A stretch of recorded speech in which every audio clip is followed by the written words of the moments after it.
천미예수님, 한 말씀만 하소서. 제 영혼이 곧나으리이다.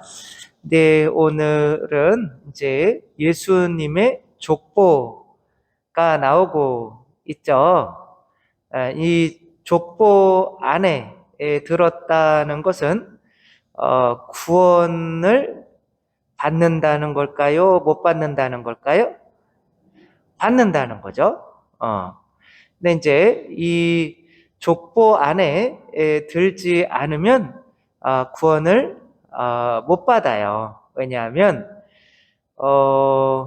우리는 하느님을 뭐라고 불러요? 하늘에 계신 우리 똑똑하시네요. 아버지가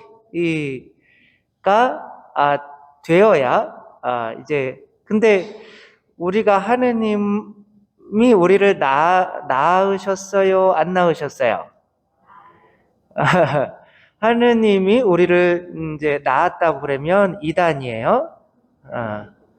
하느님이 언제 여러분을 낳았어요? 하느님이 낳으신 분은 독생 성자이신 예수 그리스도밖에 없죠. 그렇죠? 근데 여러분이 어떻게 하느님을 아버지라고 불러요?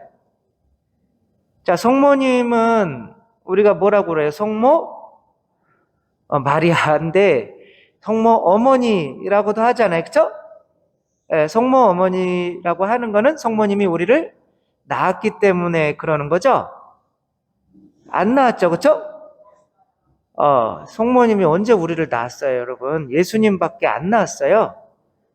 근데 어떻게 우리가 하느님을 아버지라고 하고 성모님을 어머니라고 할까요? 왜 그럴까요? 하느님을 아버지라고 부를 수 있는 자격은 누구밖에 없어요? 예수님밖에 없죠. 성모님을 어머니라고 부를 수 있는 자격은 누구밖에 없어요? 예수님밖에 없죠. 근데 여러분은 예수님과 남남이에요? 하나예요? 하나죠. 그렇죠? 여러분 밖에서 살아가실 때 그냥 나로 살아가세요? 아니면 나는 죽고 예수 그리스도로 살아가세요? 예수님으로 살아가시죠. 그렇죠? 뭐 그렇게 살아가는 거는 같은데 잘 생각해 보면 또 아닌 것 같고 그런 거죠. 근데 예수님으로 살아가려고 노력을 해야죠. 왜냐하면 성체를 영하면서 이제는 나의 주인은 내가 아니라 누가 되는 거예요? 예수님이 되시는 거죠. 그러니까 내가 내 자신을 예수님께 봉헌해 드렸으니까 이제는 내가 예수님과 뭐가 된 거예요? 하나가 된 거죠. 이것을 뭐라고 그러냐면 혼인이라고 그래요. 여러분은 그리스도의 뭐예요? 똑똑하시네요. 여러분은 그리스도의 신부란 말이에요. 그리스도가 여러분의 머리이고 여러분은 그리스도가 명령하는 대로 따라주는 몸이란 말이에요. 남자는 머리이고 여자는 몸인 거예요. 그러니까 여러분의 머리가 되기 위해서 하나가 되기 위해서 성체로 예수님께서 여러분에게 들어오신 거잖아요. 그러니까 부부는 한 몸이에요? 절대 한 몸이 안 돼요? 잠잘 때만 한 몸이에요? 새벽부터 이상한 걸 생각하게 만드는 대답이긴 한데 어쨌거나 이 한 몸이 부부는 하나가 되라고 이렇게 혼인을 하는 거잖아요.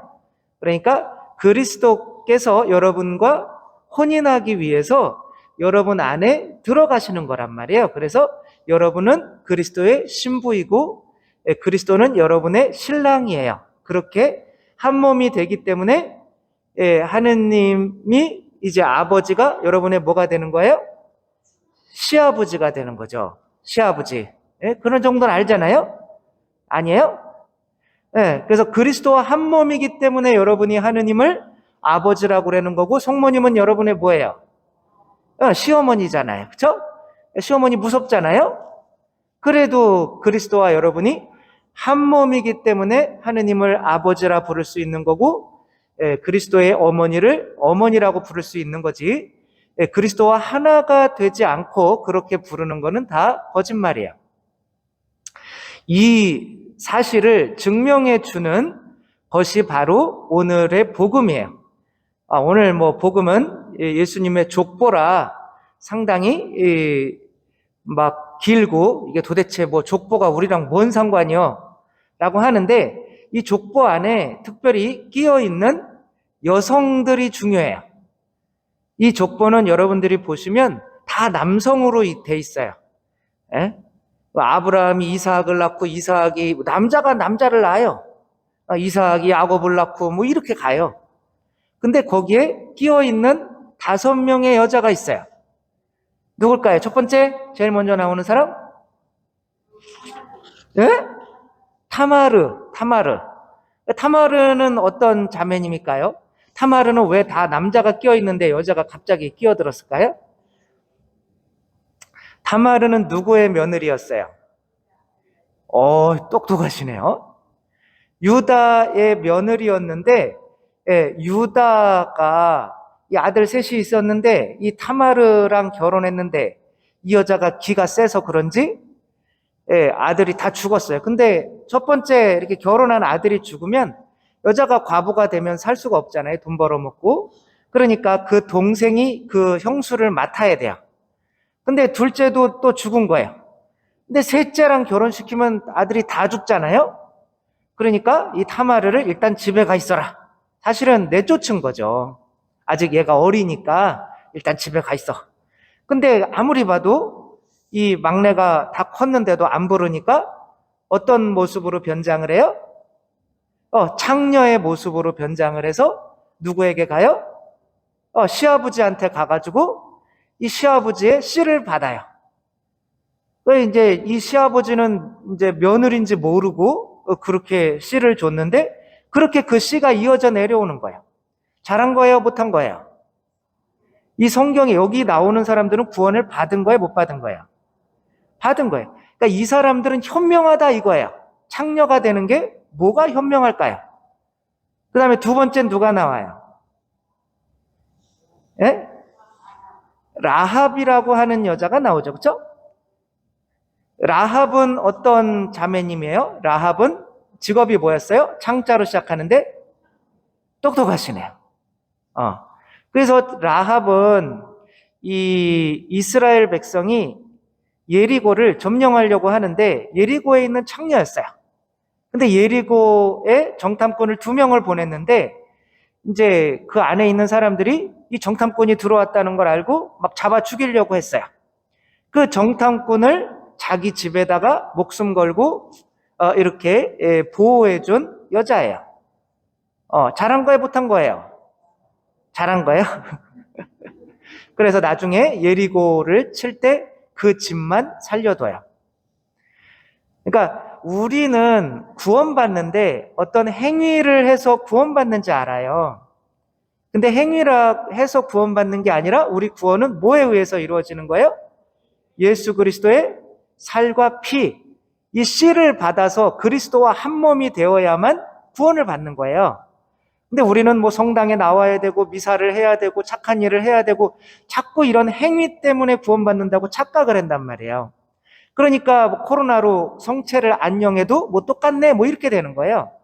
근데 우리의 구원은 예수 그리스도의 성체 그 씨를 받아야만 구원받는다는 게 오늘 복음의 핵심이에요. 그 다음에는 누가 나와요? 룻이 나오죠. 그렇죠? 안 나와요? 네. 룻은 남편이 죽었어. 이스라엘 다 외국인들이에요. 근데 이 이스라엘에서 내려오는 이 성령의 씨를 받아야 되는데 남편이 죽어버렸어요. 그래가 집에 가라 니네. 그러니까 시어머니가 그러니까 나는 그럴 수 없다. 그러니까 시어머니랑 계속 있다 보니까 야 이러면 안 되겠다. 얘 나의 친척에게 씨를 받게 해야겠다. 그래가지고 그 보아즈라고 하는 사람이 농사를 짓는데 거기 가서 창녀짓을 하게 만들어요. 그래서 그 보아즈의 씨를 받는 거예요. 이게 계속 그렇게 씨가 이어져 내려오는 거예요. 이게 족보예요, 여러분. 여러분, 우리가 하느님께 창녀짓을 안 하면 구원을 못 받는다는 게 오늘 복음이에요. 창녀짓이 뭐 하는 거예요? 내 몸을 어떻게 하는 거예요? 바치는 거잖아요. 여러분은 여기 와서 여러분을 바치러 오신 거예요? 아니면은 예수님을 잡아먹으러 오신 거예요?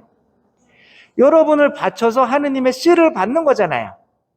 그러니까 맨 마지막에 성모 마리아가 나오는 거는 저는 주님의 종입니다. 지금 말씀대로 그대로 이루어지소서, 이게 이렇게 이어져 내려오는 소위 말해서 창녀짓이랑 똑같은 거예요. 남편도 없이 애를 베는 거, 이게 유일하게 우리가 구원에 이를 수 있는 길이라는 거예요. 성령을 받아서 그리스도를 내 안에 잉태하는 거, 다른 방법이 없다는 거예요. 이 족보라는 게. 그 마지막에 나오는 여자는 누구예요? 다윗의, 솔로몬의 엄마인데 우리아의 아내, 이름이 뭐였어요? 성이 바신데, 바세바 똑똑하시네요. 바세바는 지 남편이 있는데 아무튼 그 생명의 씨앗, 성령이 내려오는 그 족보인 다윗에게 씨를 받아야 되기 때문에 남편 버리고 다윗에게 창녀짓을 해서 솔로몬을 낳는 거예요. 그리고 족보라는 게 이렇게 내려오는 거예요. 다 창녀예요. 근데 우리도 그런 창녀짓을 하지 않으면 구원을 못 받는다. 심지어 이런 게 바로, 그래서 마지막에는 누가 나와요? 성모 마리아에게서 예수 그리스도가 났다. 그러니까 여러분들이 예수 그리스도를 낳지 않으면, 씨를, 하느님의 씨가 뭐예요? 성자로 시작하고 영자로 끝나는데, 성령으로 여러분도 그리스도를 잉태하지 않으면 구원을 못 받는다. 그 이 구약에서 소위 창녀짓을 해가지고 그 거룩한 씨를 받았던 이 여인들이 이 안에 들어가는 것은 우리도 행위로 구원받는 것이 아니라 바로 성령으로 이루어지는 예수 그리스도의 살과 피, 그 씨앗을 받아서 여러분 안에 예수 그리스도께서 잉태되셔야만, 그리고 성모 마리아처럼 예수 그리스도를 이 세상에 낳아드려야만 여러분이 구원을 받는다는 게 오늘 족보의 내용인 거예요. 엄청 중요한 거예요, 사실은. 근데 그냥 처음에 막 너무 길어가지고 막 짜증나는 마테오복음 족보 그만 읽어야지 뭐 이렇게 되는 건데, 사실은 우리 구원이 어떻게 이루어지는가, 우리 행위가 아니라 성령의 씨앗을 받아서 성모님처럼 예수 그리스도를 잉태해서 하느님을 아빠, 아버지로 부를 수 있고 성모님을 어머니로 부를 수 있는 이놈의 집안의 족보에 내가 들어가야만 구원을 받는구나. 그렇게 받으려면은 내가 내 자신을 성모님처럼 완전히 창녀들처럼 봉헌해야 되는구나. 창녀가 너무 이상한 거기는 하지만 우리가 구원받는 유일한 길은 어쩔 수 없이 내 몸을 봉헌해서 그분의 씨앗을 받는 수밖에 없죠. 어떤 사람이 그 재산을 이렇게 보니까 한 7억 정도가 있더래요. 옛날 이야기인 거죠. 그래서 그 7억 정도, 뭐 지금으로 얘기하면은 뭐 한 100억 정도 될 수가 있어요. 근데 그거를 자녀들에게 이렇게, 남자아이가 셋이었고 이제 여자가 하나였어요. 근데 그거를 100억을 이렇게 나누어 주면은 싸울까요? 안 싸울까요? 100% 싸워요. 30억 넘어가면은 그냥 100% 싸운다고 봐야 돼요. 여러분 자녀들이 여러분을 사랑하고 좋아하는 것 같지만 여러분이 남겨놓고 가는 돈을 훨씬 좋아해요, 여러분. 여러분 자녀를 믿으면 안 돼요. 그러면은 자녀들한테 여러분들이 유산을 이렇게 주려고 그러면 이렇게 공평하게, 아무리 공평하게 줘도 싸운단 말이에요. 그러니까 이 사람은 되게 똑똑했어요. 얘가 나한테 얼마만큼 바칠 수 있는지, 그게 뭐야? 창녀짓이란 말이에요. 여기 나오는 창녀짓이란 말이에요. 얘가, 여러분들은 예수님께 얼마만큼 바칠 수 있어요? 그래서 이분이 이렇게, 내가 지금까지 살아오면서 빚을 지금 미안한데 7억씩이나 줬다. 너희들이 이 종이에다가 아빠를 위해서 얼마씩 바칠 수 있는지 좀 적어라. 그런 거예요. 그랬더니 유산이나 좀 주지, 빚만 남겨놓고 가냐 이놈의 아버지. 그런데 이제 둘째가 이제 먼저 적었어요. 5천만 원을 갚겠다. 뭐 지금으로 얘기하면은 뭐 한 10억 정도 되는 거죠. 내가 이 정도 갚겠다. 그러니까 첫째가 쭈뼛쭈뼛 하면서 2천만 원 적었어요. 그 다음에 또 누가 몇 달에, 셋째는 얼마 적었는지 모르겠고 넷째는 1,000만 원 적었어요. 여자아이는. 그래가지고 아버지가 어떻게 했는지 알아요? 거기다 5를 곱했어요. 그래서 둘째는 2억 5천 주고, 첫째에게는 아까 얼마 줬다고 그랬죠? 그래서 뭐 1억 주고, 첫째가 제일 가지는 거죠. 그게, 그렇게 했더니 싸움이 일어나요, 안 일어나요? 안 일어나요. 부모를 사랑하는 만큼 주는 거잖아요. 그죠? 본인들이 정한 부모를 사랑하는 그 마음만큼 주는 거예요. 여러분도 하느님한테 그게 창녀지신 거예요. 하느님께 여러분을 얼마만큼 바칠 수 있는지. 근데 성모 마리아는 10% 바치셨을까요? 다 바치셨을까요? 온 생애를 다 바치신 거죠. 그렇기 때문에 하느님께서 다 주시는 거예요.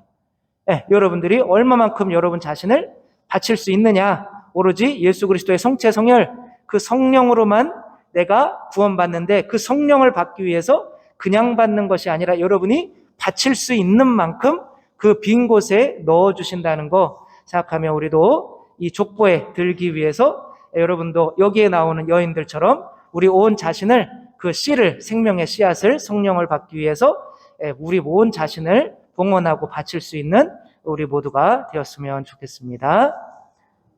저는 그런 식으로는 안 죽어요, 여러분. 확실하게 죽어야 돼. 내가 믿고, 그쵸? 내가 죽어야 내가 확실히 예수 그리스도가 되잖아요, 그쵸? 여러분은 예수 그리스도란 말이에요, 이제는. 그쵸? 나는,